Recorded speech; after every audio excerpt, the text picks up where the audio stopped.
it's Julia. Thank you so much for joining me today. This week I have a Sew With Me project. I am making this pillow. It's a pillow cover, so it has an envelope back on it. It's approximately a 14 by 14 inch pillow, so a 14 by 14 inch insert will fit inside. I do have a pattern for this that will be linked down below. There is a booklet that includes step-by-step and also some pictures that we'll also be going over in the video here. And also you will get the pattern. There is the pattern for the pillow, but I also did a bonus project, which is these really cute coasters. They're really a fun gift. I thought this would be so appropriate for somebody who has a sunroom or maybe a cabin or a lake place. Just a wonderful gift or just a wonderful summer decor. In the PDF, I just wanted to let you know that this is not necessary to print out, but it is nice to be able to view it on your monitor. And the template is something that you're going to want to print. So let's get started. Let's go over some of the supplies first. You'll need a half a yard of light colored fabric, cotton fabric. I used a muslin. You'll need iron-on paper adhesive. I like to use Heat and Bond Light. A quilt batting, approximately 16 inches by 16 inches. Small pieces of cotton prints for the appliques. Scraps, small pieces. 1/4 of a yard of cotton fabric for the borders. And then small pieces of lace, trim, and buttons for embellishments. For the pillow top, cut one square 12 inches by 12 inches of your light colored fabric. I'm using muslin. For the borders, cut two rectangles measuring 12 inches by 2 1/4 inches and two rectangles measuring 16 inches by 2 1/4 inches. I used a cream and black colored check in two different prints. For the envelope back, cut two rectangles of the light colored fabric measuring 16 inches by 11 inches. Now this step is totally optional, but I really like adding a little bit of color interest to the background of my pillow top. I have a stencil here and I'm using my archival inks by Ranger. These inks are permanent and waterproof, so they're wonderful for pillow tops or anything that you may need to spot wash.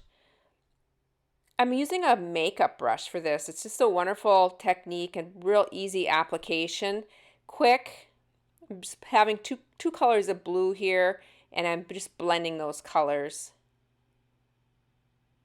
Now this is an old stencil. I think it's a Dina Wakley stencil, and I don't even think it's still current, but it doesn't matter if you don't have this exact stencil. Use what you might have on hand and just play with it. I'm just using pieces of this stencil so you can get real creative with your background. To add the borders, I am taking the short borders, the short rectangles, and adding one to the top and one to the bottom. And I'm going to be using a 1/2 inch seam allowance for this project. Just putting some pins into place, and then we'll be taking this to my sewing machine and stitching across the top and the bottom. I like to press my seams towards the dark, and so this will be towards those borders. And then adding my other borders to the sides. This is the longer rectangle, and just putting a couple pins in just to hold it into place. And again, we'll be taking this to my sewing machine and stitching across with that 1/2 inch seam allowance. Once those seams are sewn, I am again pressing my seams towards the border. To prepare the applique, I'm going to be using the 8-inch template, and there's a 1-inch square. When you print off this, make sure that equals 1 inch. You want to make sure that your printer is set correctly. I have chosen 3 different colors for each of my fish. The check fabric will be the main part of the fish, and then I've chosen 3 different black and white prints for the fin, and then a contrasting tail. I have my Heat and Bond Light here, and I have the paper side up, and I'm just going to be tracing these pieces with a pencil. I can see right through my Heat and Bond Light, And I do have these pieces flipped already, and so the orientation is correct. Just wanted to show you too, the dotted marks mean that that piece will be tucked underneath. So I'm going to be tracing each one of these pieces 3 times because I'm putting 3 different fish onto this pillow top.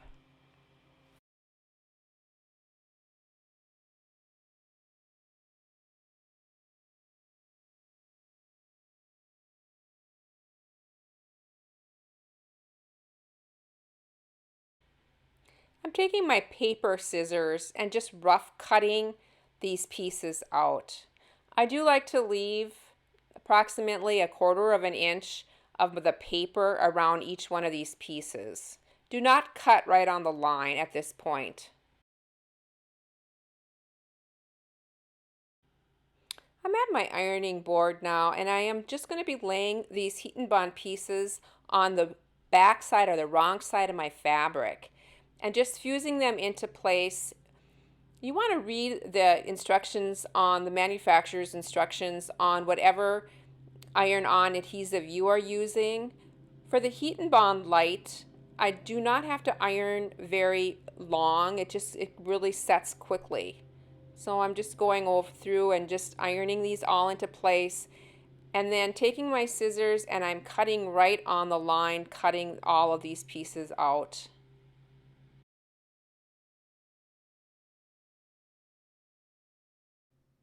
All my pieces are cut, and I'm removing that back paper.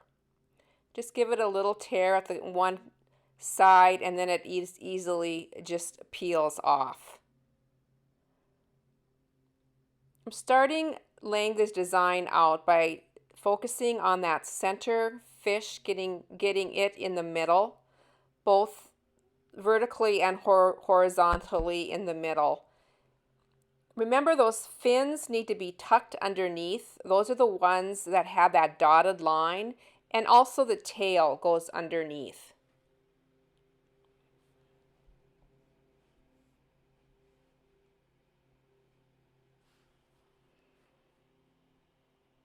And fusing into place, again following the manufacturer's directions. Notice now I have 2 layers. I did put that quilt batting behind this, and I'm taking both layers to my sewing machine. I have black bobbin thread on and black all-purpose thread on the top. Have my free motion foot on and my feed dogs dropped. And I am going to be doing all the moving on this piece.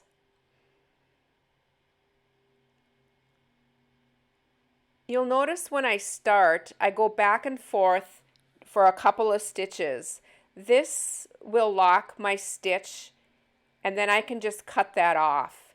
If you're doing a project where the back also shows, then you're going to want to pull that bobbin thread to the top.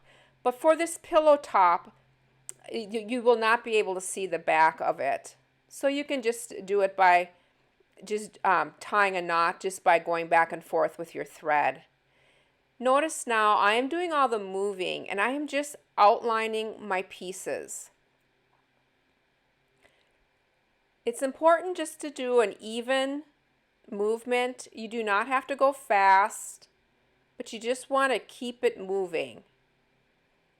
I like to go over my piece twice to give it a sketched on look. Don't be concerned if you don't get right on the same line. I really like the imperfection that this creates. I love that homespun look.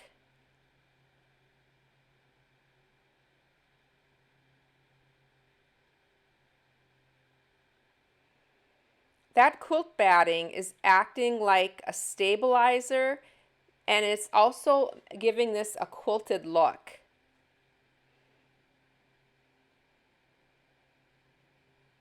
And then I'll be going on and finishing up my other pieces. I've chosen 3 different little pieces of lace. Some are tatting, trim would work as well, and I'm just adding that to the back of the head. I am using white school glue to attach these, But once that school glue is dry, I'm going to be taking these to my sewing machine and stitching these into place, just using a straight stitch with white thread. I'm also going to be adding some little buttons for the eyes.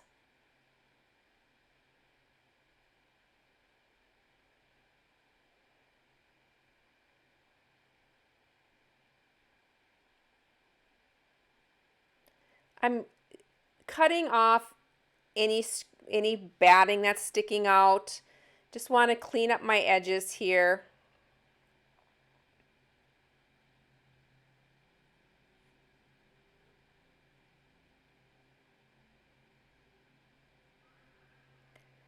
And now this is an optional piece as well, but I do like to add a lining on the back of my pillow cover. This covers up my stitches and just gives everything a more professional look. And now it's on to creating that back envelope closure.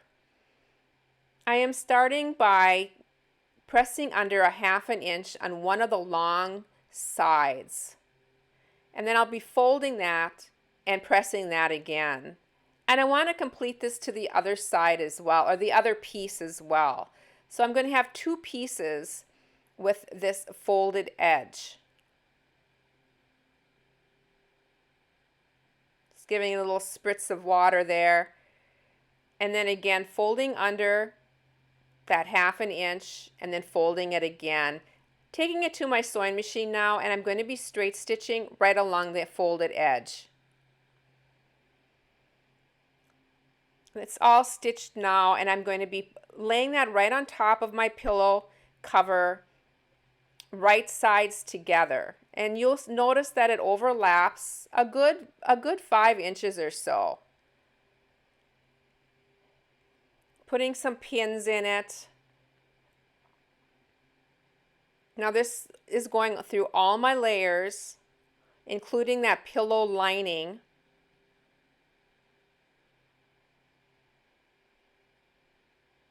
And we'll be stitching a 1/2 inch all the way around. I like to go back and forth to reinforce those openings. And then notice I went over it with the zigzag stitches as well. If you have a serger, you can also serge it. This just gives it, again, a more professional look. Just trimming my corners there and then turning everything inside out. And we're almost done. I'm poking out my corners here.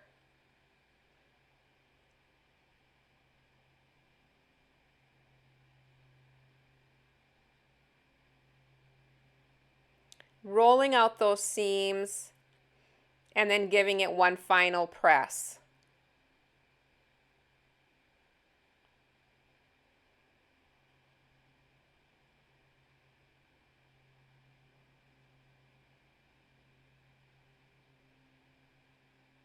A really easy way to insert your pillow form is to flip that first layer back, insert your pillow, and then flip that layer back around your pillow form. Just a little hint. Just getting all the corners again poked out. And we are finished. And now on to the little bonus project, these little coasters.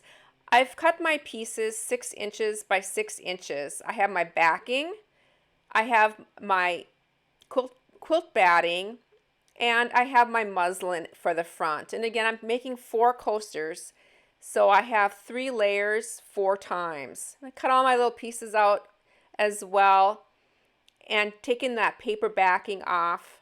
Now this is the 4-inch fish that I used, and doing just basically the same way that I did the bigger one, the pillow. Tucking under the fins and the tail and just centering that fish on the muslin. Fusing it into place.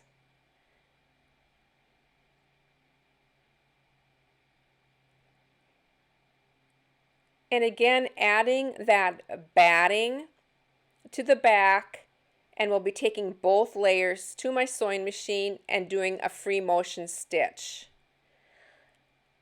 And instead of adding trim, I just zigzagged, satin stitched that little design on there, and then I'm putting the eyes on with a fabric marker. These are by Arteza. They are permanent. I didn't want to put a button because you didn't want to have a button on there if you're putting your drink on there, and you know, it has to be a flat surface. I put my right sides together, my backing and my little top. Pinning into place, I'm going to be sewing around this, taking a 1/2 inch seam allowance. And I did mark an opening. You want to leave approximately a 2.5 or so inch opening. We'll be stitching around, making sure to back stitch on the front when I start and finish. Clipping my corners, getting that excess fabric out of there, and then turning this right sides out.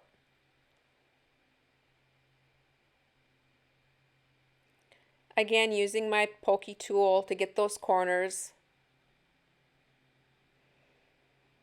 Turning under that opening, giving it a good press. And then I will be top stitching this, and I do my stitching twice, and that will close up that opening. I'll be going all the way around. And there you can see how I went around it twice, just to really give it a nice look. And I wanted to share how I bundled these up, especially if you're giving this as a gift. Just took a little raffia here and just tying it in as a bundle.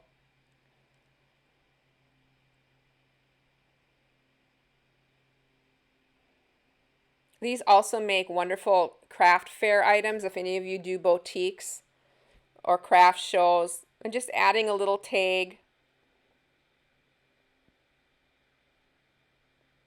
And we are finished. Thank you so much, everybody who's joined me this week. I hope you enjoyed this project. Bye for now.